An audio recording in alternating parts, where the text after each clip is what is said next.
Estimados estudiantes, buenas tardes. Vamos a continuar con nuestro estudio sobre el análisis de potencia en corriente alterna.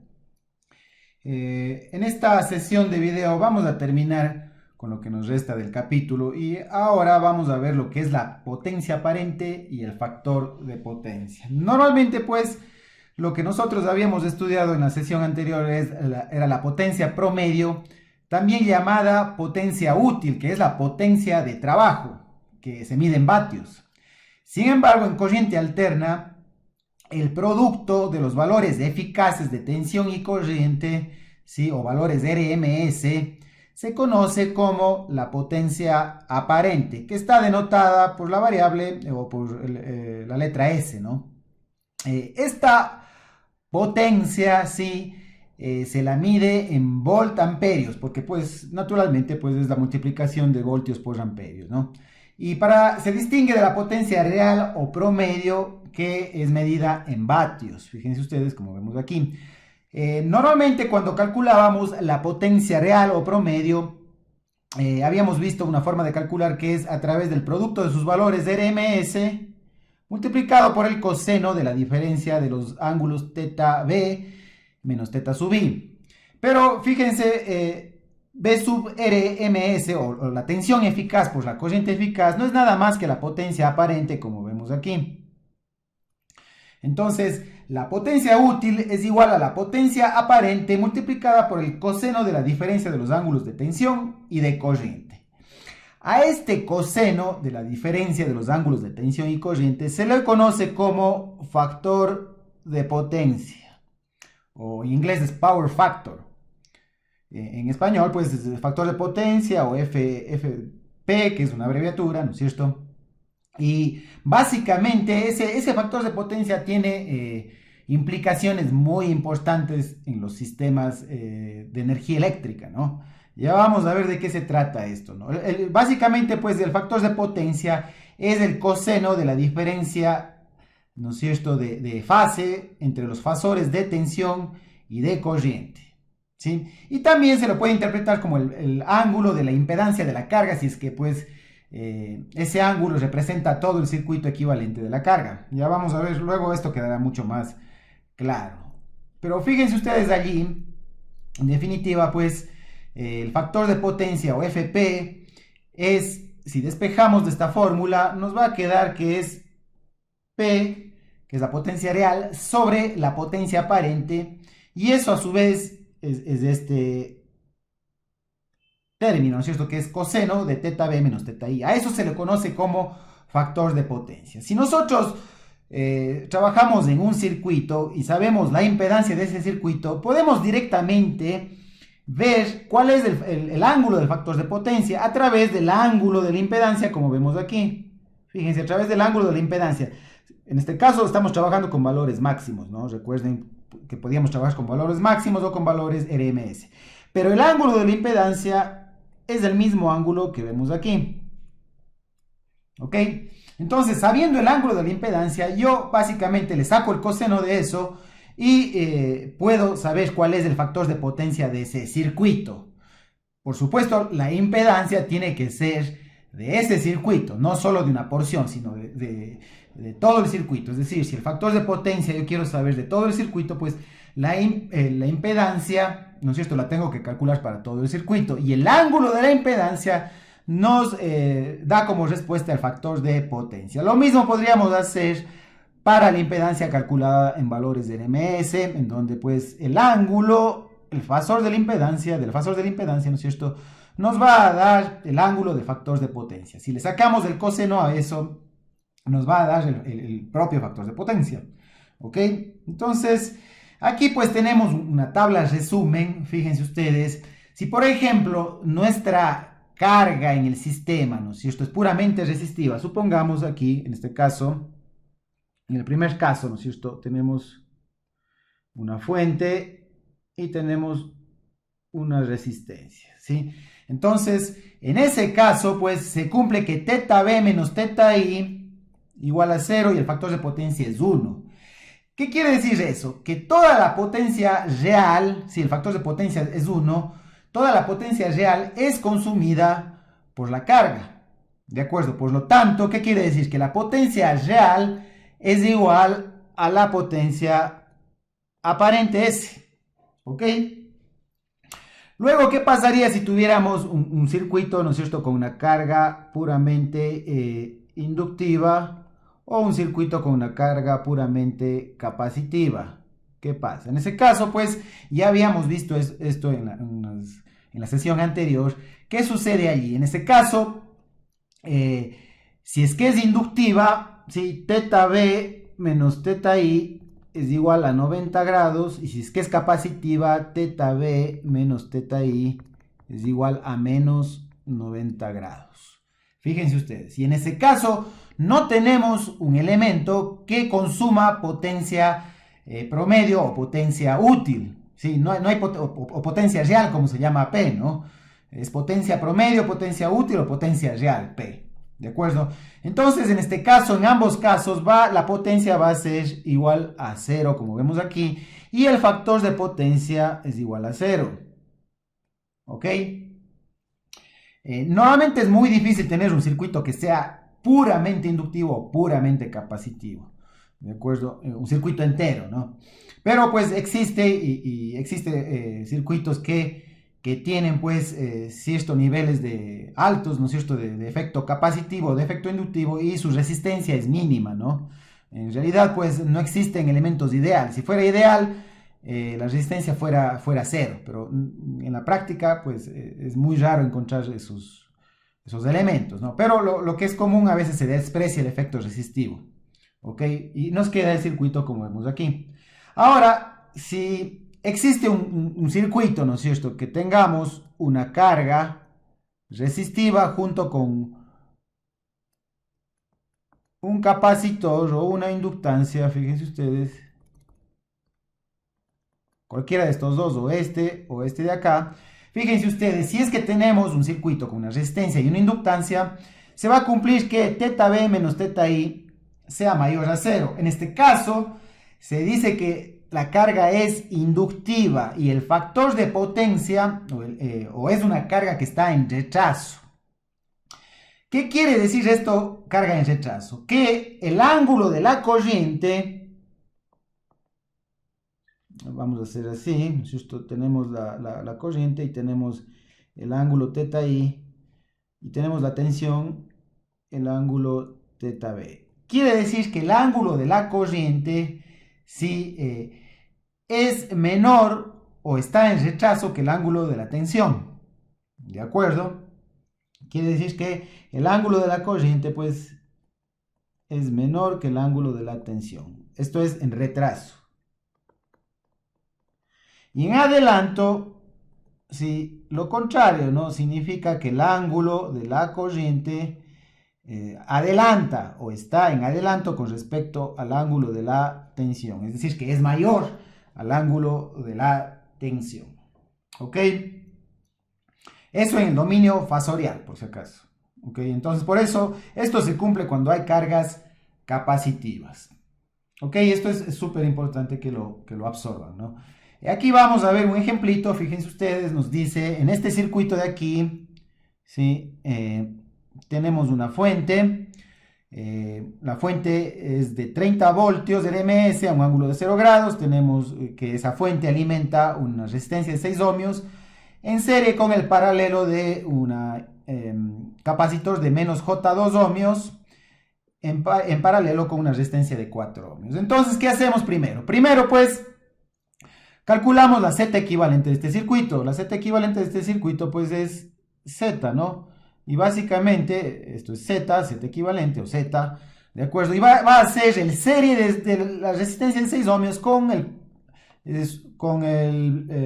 la impedancia equivalente del paralelo de menos J2 más J4, que es esto de aquí, ¿no? Entonces, calculando esto nos da un valor de 7 a un ángulo de menos 13.24 grados. Solo viendo el ángulo, ¿qué podemos decir? Que es un circuito que tiene un efecto inductivo, capacitivo o resistivo. Efectivamente, si ustedes lo pueden haber respondido ya, es un circuito cuyo efecto es netamente o es más capacitivo porque tiene aquí un capacitor. Y fíjense, esto se demuestra en el ángulo de la impedancia, que es un ángulo negativo. Entonces vamos a ver, pues aquí calculando el factor de potencia del coseno de menos 13.24 grados, nos da que el factor de potencia es 0,9734 en adelanto. Significa que el ángulo de la corriente adelanta al ángulo de la tensión, ¿ok? Entonces aquí podemos calcular la corriente, ¿no? La corriente calculamos como la tensión sobre la impedancia nos da 4.286 a un ángulo de 13.24 grados, esto en amperios. Entonces, ¿cómo podemos verificar lo que les acabo de decir? Graficamos, ¿no? Graficamos y aquí tenemos el fasor, aquí es del dominio fasorial, el fasor de la tensión sería B a un ángulo de 0 grados, ¿no es cierto? Y luego el fasor de la corriente. El fasor de la corriente, pues va a ser, puede ser este, ¿no? Y este será I, y esto será 13.24 grados, este ángulo de aquí, 13.24 grados. ¿Cuál está en adelanto? Fasorialmente, pues la corriente adelanta a la tensión, como se ve en este gráfico. Por lo tanto, pues, quiere decir que el factor de potencia es 0,9734 en adelanto, ¿ok? ¿Sí? Entonces, eso significa el factor de potencia por el momento. Luego, pues, podríamos calcular la potencia promedio suministrada por la fuente. Va a ser los valores de RMS de tensión y corriente multiplicada por el factor de potencia, ¿no es cierto? Y en este caso, pues, no es más que este ángulo, ¿no es cierto? O no es más que este de aquí. Y nos va a dar 125 vatios. Eso la potencia real o promedio o potencia útil que también se llama. O podríamos calcular de otra forma, como el cuadrado de la corriente en RMS multiplicado por la resistencia equivalente, ¿sí? Que va a ser 6.8. Y esto nos da también 125 vatios. Fíjense ustedes, R resulta ser la parte real de Z, es la parte resistiva de la impedancia. ¿Ok? Y es la que consume toda la potencia útil, toda la potencia real, ¿de acuerdo? De la fuente. Ok, espero que esto esté quedando claro. Vamos a ver un concepto relacionado que es la potencia compleja. Pues ya vimos que era S y en realidad a S, que es la potencia aparente, también se le denomina potencia compleja. Y ya sabemos que está dado en voltamperios. ¿De acuerdo? Y la potencia compleja, justamente porque contiene números complejos, ¿no es cierto? Pues es el producto de la tensión representada por V sub M a un ángulo de teta B por el conjugado, por el complejo conjugado de la corriente. Entonces, ¿esto cómo se los representa? Si estos son los valores máximos, es un medio de V por el conjugado de la corriente. Eso en valores eficaces o valores RMS nos da que eso es la multiplicación de los valores eficaces de la tensión y corriente, ¿no es cierto? Y el ángulo es la diferencia de los dos ángulos, de teta B menos teta I. Ese sería el fasor de la potencia aparente o potencia compleja, ¿ok? Que está denotada con S aquí. Normalmente en la bibliografía se la denota con S a la potencia aparente o compleja. Entonces, esa potencia aparente vimos que se puede calcular de esta forma, ¿no es cierto? Pues estamos asumiendo que es este circuito, ¿sí?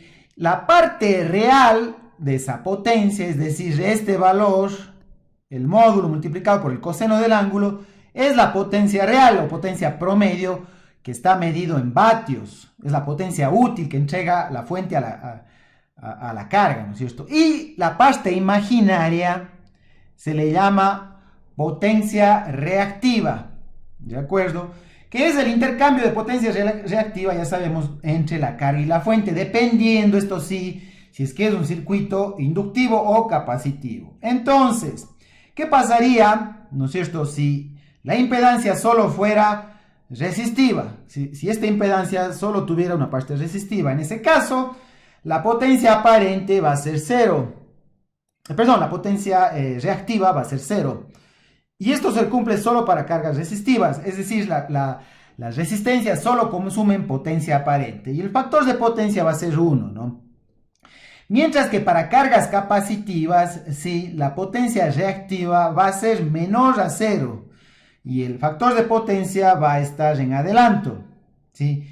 En cambio, para cargas inductivas, sí, la potencia reactiva va a ser mayor a 0 y eso significa que el factor de potencia va a estar en retraso. Realmente es sencillo, pero esto tiene unas implicaciones muy importantes y espero que ustedes lo absorban muy bien esto, que hagan muchos ejercicios y que me pregunten, ¿no es cierto? Si tienen dudas de esto, cualquier duda que tengan, me pregunten cualquier cosa que no entiendan, ¿ok? Para esto, naturalmente, pues tienen que tener muy claro el trabajo con los circuitos de corriente continua, ¿ok?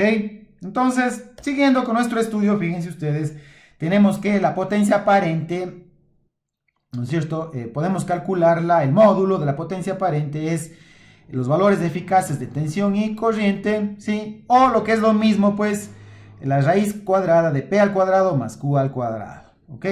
Mientras que la potencia real, P, es la parte real de la potencia compleja o aparente, y es el módulo multiplicado por el coseno de teta B menos teta sub I. Y la potencia reactiva es la parte imaginaria de la potencia compleja, ¿sí? Y es lo mismo que S, el módulo de la potencia aparente o compleja, multiplicado por el seno de teta B menos teta I, porque son números complejos, ¿no? Como se ve aquí arriba, ¿no? Y el factor de potencia, pues, también se lo puede calcular como la división de la potencia real sobre la potencia aparente, que básicamente es coseno de teta B menos teta sub I.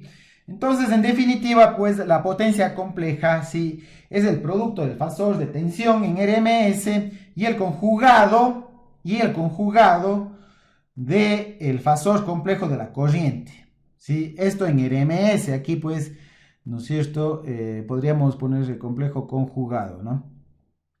Y claro, la parte real representa la potencia real, la potencia útil o potencia promedio, y la parte imaginaria es la potencia reactiva. No se olviden de esto, por favor. Y aquí tenemos, fíjense ustedes, pues podemos ver, ¿sí? El triángulo, el famoso triángulo de potencia, ¿no? Graficando, pues, la parte real, ¿sí? Y la parte imaginaria, pues las dos forman, junto con su módulo, ¿no es cierto?, que es ese, forman un triángulo que se llama el triángulo de potencia. Entonces, con este triángulo, pues nosotros solo debemos acordarnos que en la base es la potencia real y la hipotenusa es la potencia compleja o la potencia aparente. Y claro, Q pues se puede calcular, ¿no es cierto? Hay varias formas de calcularlo con el ángulo, o puede ser la raíz cuadrada de S menos P al cuadrado, ¿no es cierto? Podemos calcular también con el ángulo, ¿no es cierto? Que sería S por seno de teta. También Q es igual a S por seno de teta B menos teta I. Fíjense ustedes. ¿Ok?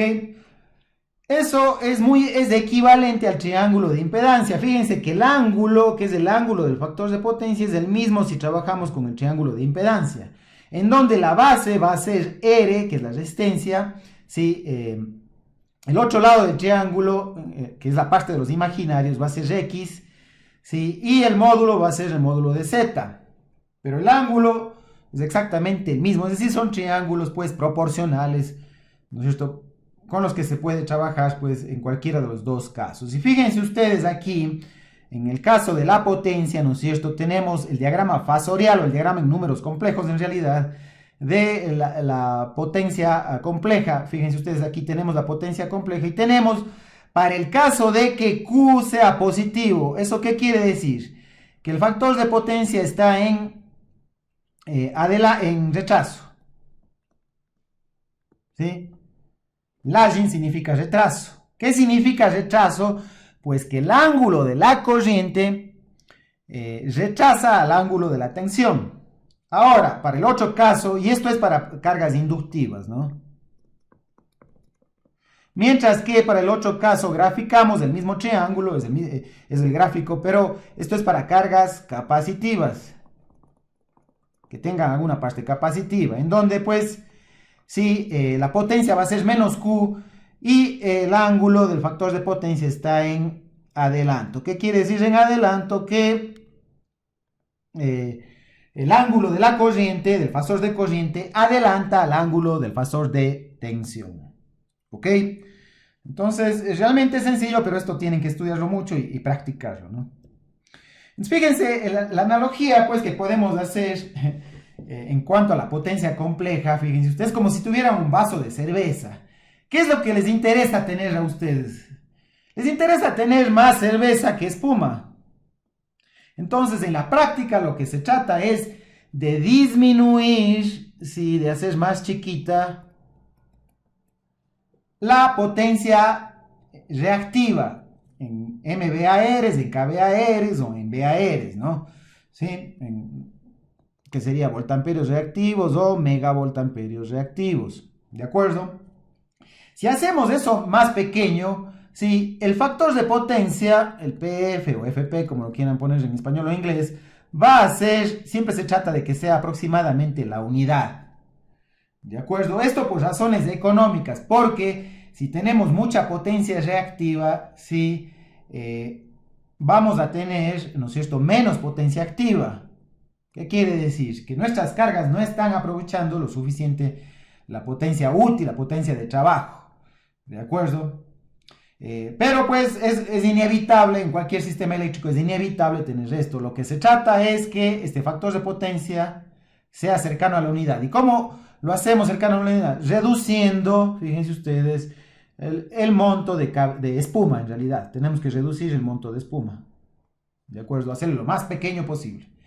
Entonces, esta es la analogía. Si ustedes entienden esta analogía, pues espero que también entiendan lo que es el factor de potencia y la importancia de tener las potencias reales, la potencia reactiva y qué es la potencia aparente, ¿no es cierto? Normalmente se prefiere tener más potencia activa que potencia reactiva.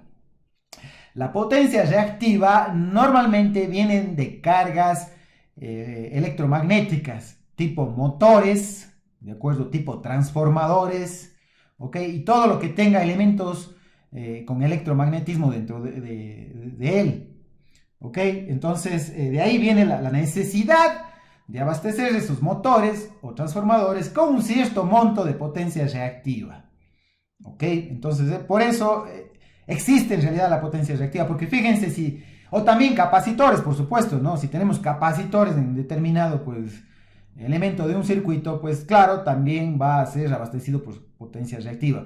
Pero lo ideal es tener un factor de potencia cercano a la unidad, es decir, el mínimo monto de potencia reactiva. ¿De acuerdo? No importa si es que es capacitiva o inductiva, pero tiene que ser el mínimo monto, ¿ok?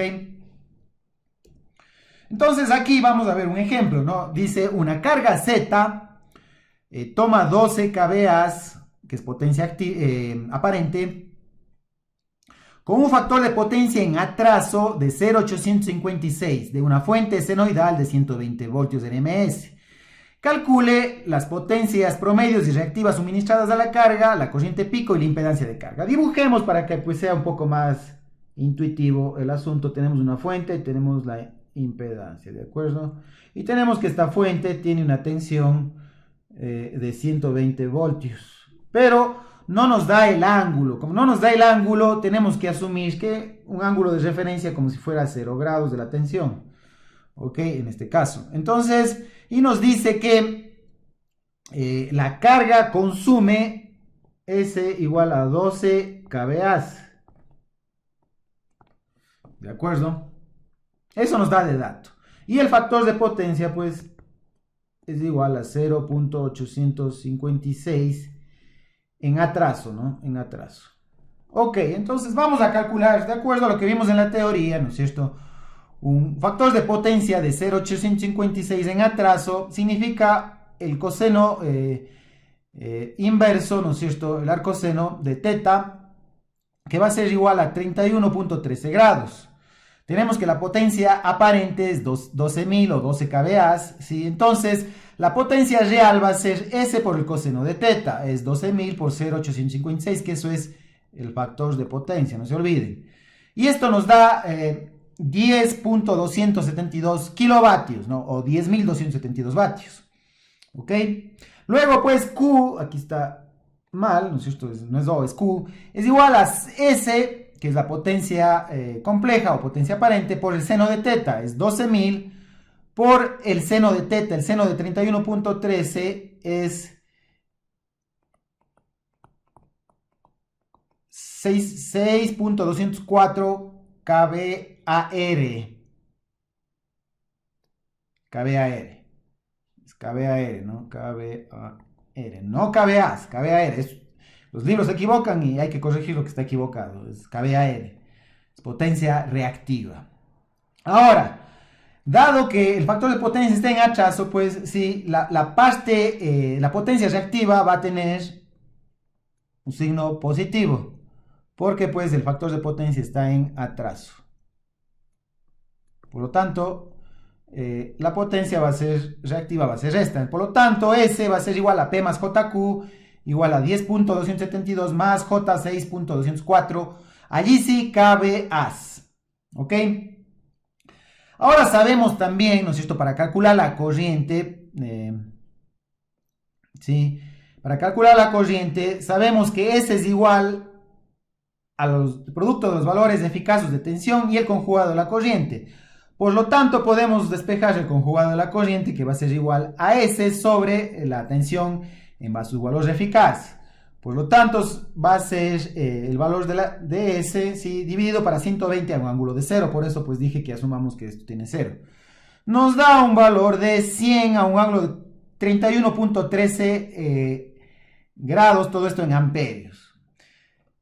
Como calculamos la corriente conjugada, ¿no es cierto?, pues para sacarle la corriente verdadera o la no conjugada va a ser el conjugado de eso, ¿no es cierto? Entonces va a ser simplemente el mismo valor de 100, pero con el ángulo cambiado el signo.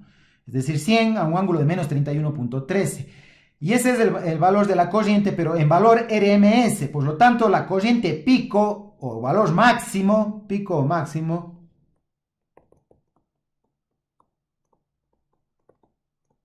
va a ser raíz de 2, como vimos en la teoría, multiplicado por su valor eficaz. Raíz de 2 por 100 nos da 141.4 amperios. Fíjense que el ángulo de la corriente es menos 31.13. ¿Qué significa? Que la tensión, nuevamente, pues, esta es a ver, perdón. Vamos a graficar de nuevo. Esta sería, en cambio, la tensión y la corriente estaría acá, estaría atrasada. ¿No es cierto? Es negativo eso. Y estaría atrasada 31.13 grados de la tensión. ¿De acuerdo? Finalmente vamos a calcular la impedancia de carga. La impedancia de carga no es más que el valor, la división, ¿no es cierto?, la relación entre la tensión y la corriente en sus valores eficaces o entre sus valores fasoriales máximos, ¿no es cierto? También se puede calcular de esa forma, pero pues en este caso tenemos valores eficaces, ¿no? Sería 120 a un ángulo de 0 sobre 100 a un ángulo de 31.13, que es el valor de la corriente ya que habíamos calculado. Y esto nos da 1.2 a un ángulo de 31.13 grados, que es el mismo ángulo pues que nos daba pues el factor de potencia, recuerden eso. Lo cual significa que esto es una impedancia pero inductiva, no capacitiva, es inductiva, recuerden aquello también. Ok, ahora vamos a ver lo que es la conservación de la potencia en corriente alterna, ¿no? ¿Qué significa la conservación de la energía? Si la potencia está relacionada con la energía, pues también existe una conservación de la potencia. Recordemos que la conservación de la energía es que la energía no se crea ni se destruye, solamente se transforma. En este caso, la conservación de la potencia también está relacionada con eso.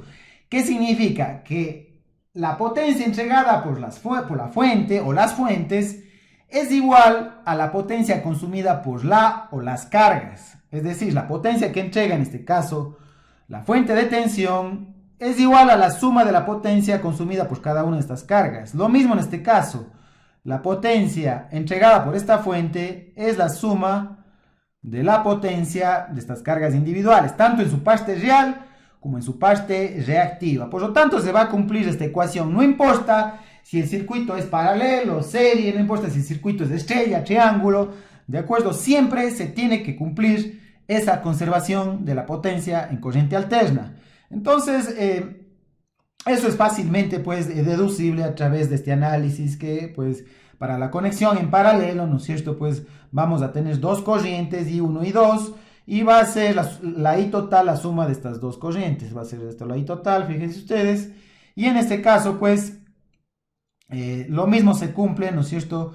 Multiplicando cada término de I1, tenemos aquí dos términos en función de I1 y I2, y va a ser la potencia S1 y S2, es decir que en este caso pues S1 consume una Z1 consume una potencia S1 y Z2 consume una potencia S2, donde S, que es la que entrega la carga, S va a ser igual a S1 más S2. Eso en sus valores complejos, es decir, las partes reales serán iguales entre sí, las partes imaginarias serán iguales entre sí. Lo mismo se puede deducir de un circuito serie, ¿no es cierto? Aquí en lugar de tener dos corrientes vamos a tener dos tensiones. Eso les dejo para que lo hagan ustedes, en el libro está, es bastante sencillo, ¿no? Es bastante simple de realizar. Entonces vamos a ver aquí en este circuito que se cumple aquello de la conservación de la potencia en corriente alterna.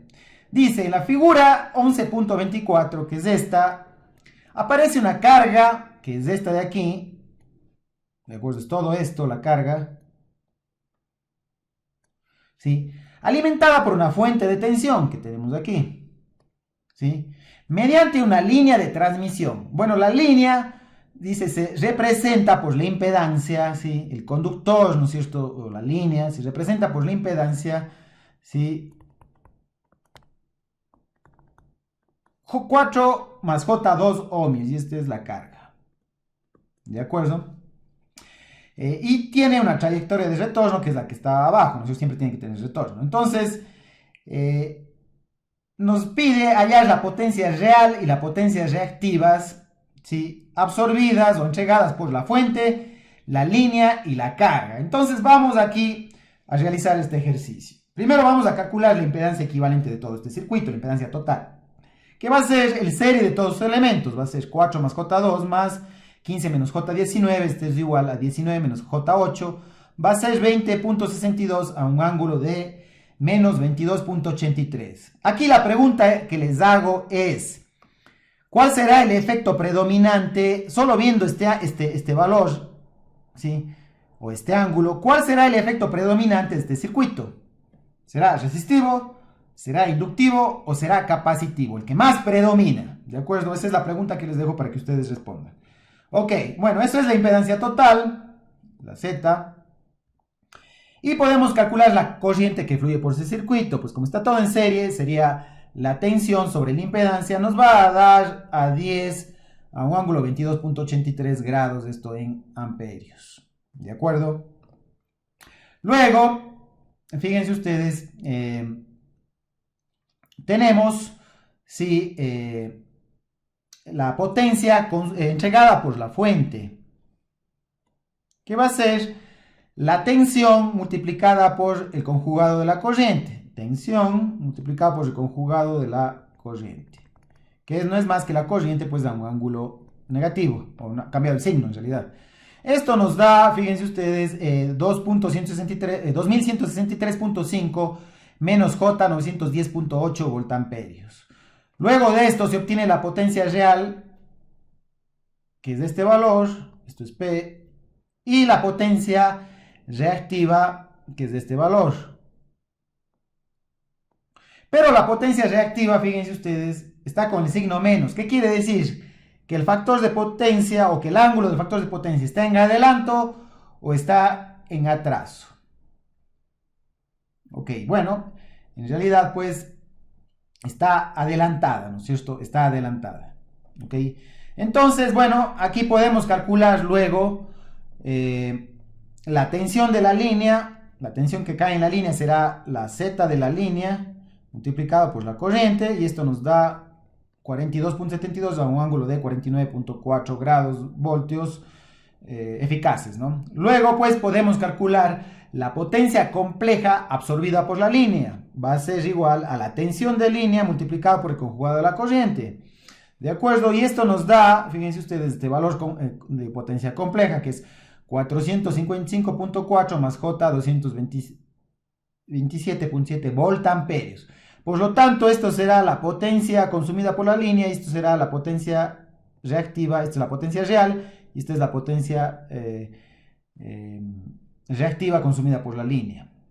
Luego, pues, podemos calcular también de otra manera, ¿no? Podemos calcular como el módulo de I, multiplicado por la impedancia de la línea. Tenemos que la impedancia de la línea es 4 más J2, y el módulo de la corriente es 10.67, pero S elevado al cuadrado.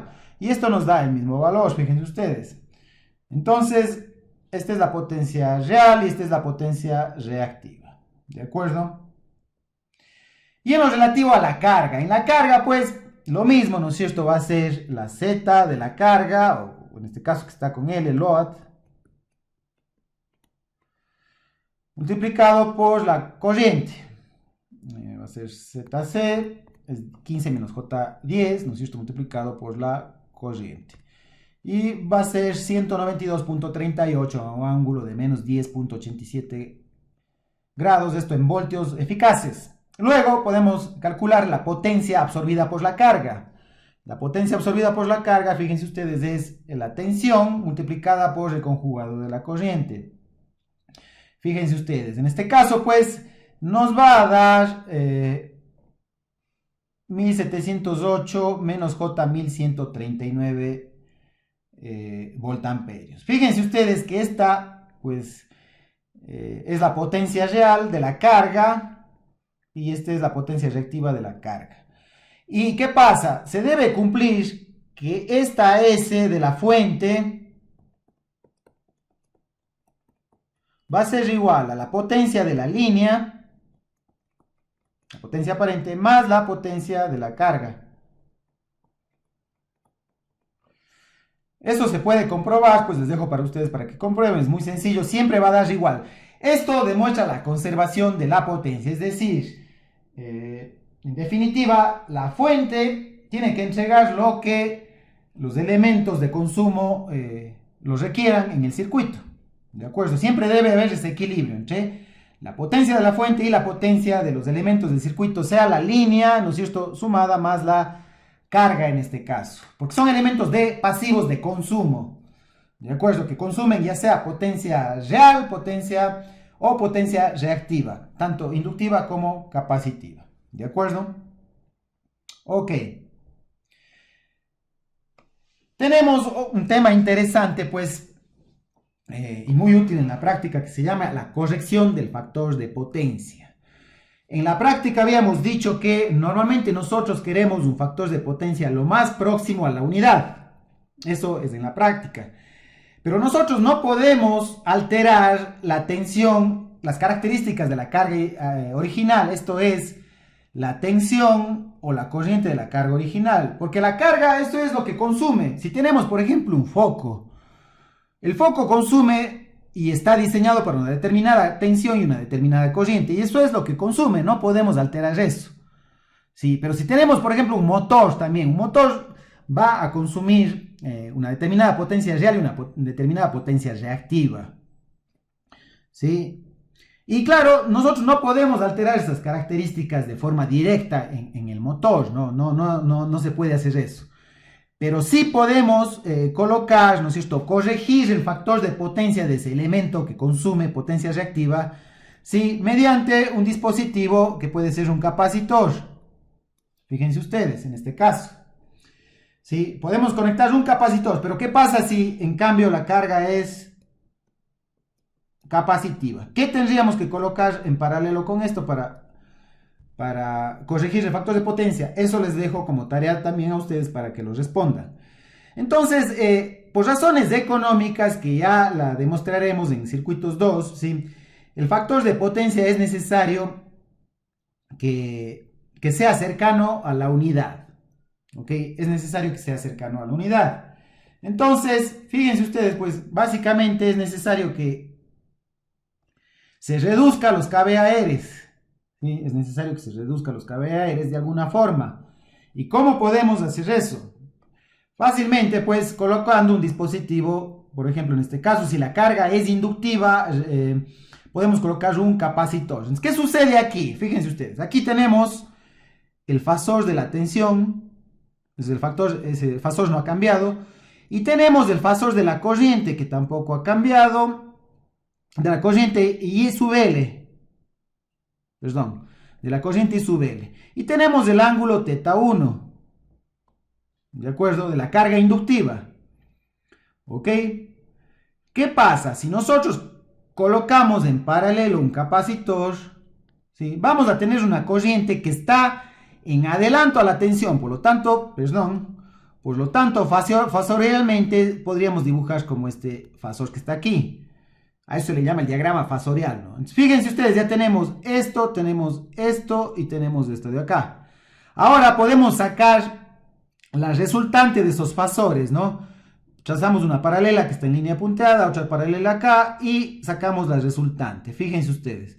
¿Qué ha pasado con la corriente? Tenemos esta corriente resultante, que esta es la resultante del circuito conectado con un capacitor. Fíjense que se ha reducido la corriente. Se ha reducido la corriente.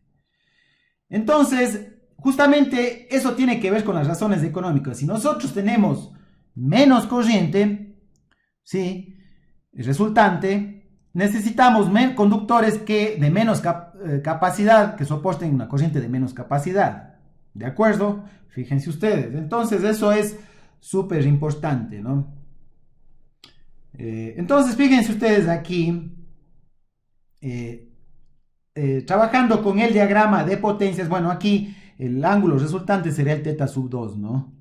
Sería el θ sub 2. Y lo que hemos hecho es corregir el factor de potencia con un elemento, pues, que tenga una potencia reactiva contraria al original. En este caso, fíjense ustedes qué estamos haciendo. Colocar un Q sub 2, que es negativo, ¿no es cierto?, para que compense o corrija el factor de potencia. Y nos va a dar un QC resultante, que es este de aquí. Trabajando con el triángulo de potencias, fíjense que S1 es el original de este circuito. S1, la potencia activa, fíjense que no cambia. Es decir, conserva lo original. Tenemos S1, la potencia activa, y tenemos Q1, que es la original del circuito, que es de este circuito de aquí.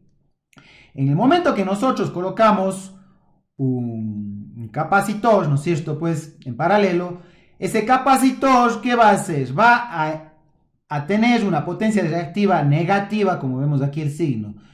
Y con la conservación de la potencia, ¿qué pasa? Se va a sumar a la potencia del inductor. Se va a sumar algebraicamente, por lo tanto se va a cumplir esta ecuación de acá. Por lo tanto, pues, la potencia reactiva resultante va a ser la diferencia entre la potencia reactiva original de este circuito menos la potencia del circuito, pues, compensado, ¿no es cierto? Ese sería, pues, en definitiva sería la Q2. Y fíjense ustedes, nos va a dar una Q resultante, que es la potencia reactiva, y eso va a ser igual a omega por C por el voltaje eficaz al cuadrado. ¿De acuerdo? Les pido por favor que demuestren esta fórmula. Está en el libro, pero ustedes lo pueden demostrar. Y en ese caso podríamos calcular cuál sería el valor de capacitor que nosotros queremos para corregir el factor de potencia. Por ejemplo, ¿no es cierto? Si determinamos que nuestra QC debe ser de determinado valor, podemos calcular el capacitor con esta fórmula, que también será igual a la potencia por la tangente de θ sub 1 menos tangente de θ sub 2 sobre omega por el voltaje al cuadrado. Esto se puede sacar de este triángulo de potencias. ¿Ok? Donde Q2 va a ser igual a P por tangente de θ sub 2. Es decir, Q2 va a ser la Q de nuestro circuito resultante. ¿De acuerdo? Entonces aquí podemos calcular también si es que el circuito no tuviéramos que colocar un capacitor, sino tuviéramos que colocar un inductor, pues podríamos hacer el mismo cálculo con esto, ¿no? De esta forma. ¿Ok? Por favor, esto pues estudienlo muy bien. Si tienen preguntas, háganlas. Cualquier tipo de dudas, háganlos, porque esto no se puede quedar con absolutamente ninguna sola duda. Y aquí tenemos un ejercicio, ¿no? Dice, cuando se conecta una línea de potencia de 120 voltios a 60 hercios una carga absorbe 4 kilovatios con factores de potencia en hachazo de 0,8. Hay el valor de la capacitancia necesaria para aumentar el factor de potencia a 0,95. Entonces dibujemos un circuito, pues, y tenemos una carga aquí que consume, este circuito, bueno, es 120. Si no nos da el ángulo, pues asumimos que es 0 grados. Tenemos que, bueno, 60 hercios, eso ya es importante, bueno, es un dato que nos sirve para calcular la frecuencia angular, W. Y tenemos que esta carga absorbe, ¿no es cierto?, P igual a 4 kilovatios a un factor de potencia de 0,8 en rechazo. Nos dice qué debemos hacer para que nuestro factor de potencia sea igual a 0,95 en rechazo.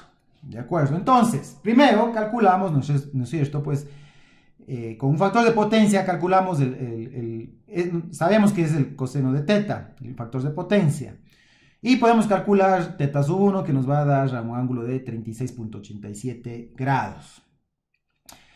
Sabemos que teta 1, ¿no es cierto?, es la diferencia entre los fasores de tensión y la corriente. Ahora, podemos con las fórmulas que sabemos calcular la potencia S sub 1, ¿no es cierto?, la potencia S sub 1, que es la potencia que absorbe esa carga a este factor de potencia, ¿no?, a teta sub 1. Será 4000 sobre 0,8, 4000 vatios, sobre 0,8, que es el factor de potencia, es este de aquí, nos da 5000 voltamperios o 5 kVA. ¿Ok? En ese caso, la potencia, podemos calcular la potencia reactiva, que va a ser S1 por el seno de teta. Nos va a dar 5000 por el seno de 36.87, nos va a dar 3000 voltamperios reactivos. ¿Ok? Ese es el circuito original, pero nos dice hallar el valor de la capacitancia necesaria para aumentar el factor de potencia a 0,95. Ahora veamos, calculemos el teta 2 con 0,95. Nos va a dar que es un ángulo de 18.19 grados. ¿Ok? En ese caso podemos calcular S2, que es P sobre coseno de teta 2. Fíjense que P no varió, solo varió el factor de potencia, y por ende va a variar S. Nos va a dar 4210.5 voltamperios. La nueva potencia reactiva resultante va a ser S2 por seno de teta 2, y eso va a ser igual a 1314.4 voltamperios reactivos. Por lo tanto, la diferencia de potencia que nosotros debemos corregir para mejorar el factor de potencia va a ser Q1 menos Q2, va a ser 3000 menos 1314.4, va a ser la potencia que teníamos inicialmente reactiva menos la potencia resultante que tenemos ahora, y nos va a dar 1685.6 VAR. Como nos pide calcular el capacitor, pues esta potencia reactiva es una potencia reactiva propia de un capacitor. Entonces, fíjense ustedes, aplicando la fórmula, calculamos el capacitor, va a ser 1685.6 sobre, esto es omega, y esto es BRMS al cuadrado. Nos va a dar un capacitor de 310.5 microfaradios. ¿Ok? Pues en este caso es bastante sencillo. Bueno, en la práctica nosotros tendríamos que comprar, para corregirse factor de potencia a 120 voltios, pues tendríamos que comprar, ¿no es cierto?, un capacitor que soporte la corriente pico de 120 voltios, 120, ¿no es cierto?, valor máximo igual a 120 por raíz de 2, que está alrededor de 120 voltios. En la práctica, pues, probablemente no haya un capacitor de 120 voltios, pues podríamos comprar algo que esté alrededor de 200 o 250 voltios, ¿ok?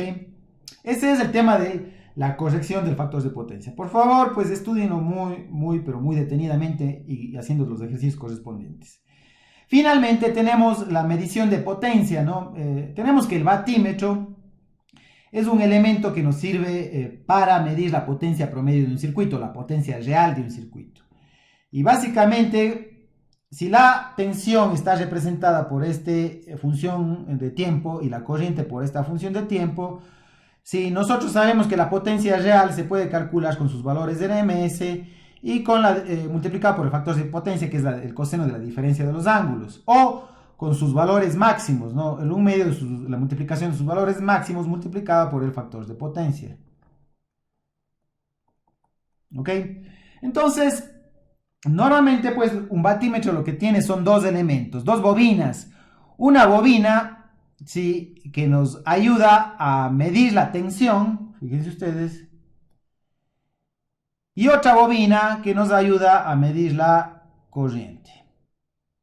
¿De acuerdo? Entonces, justamente la bobina que nos ayuda a medir la corriente se conecta en serie del batímetro y la bobina que nos ayuda a medir la tensión se conecta en paralelo.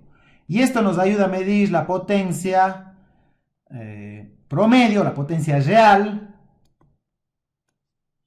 potencia útil, consumida por la carga. A esto se le conoce como el batímetro, ¿no?, que es un elemento de medición para medir la potencia promedio, real o útil. ¿De acuerdo? Con eso pues hemos terminado este capítulo. Espero pues que lo estudien de la forma más detenida y que si tienen preguntas me las pueden realizar en cualquier momento. Muchas gracias.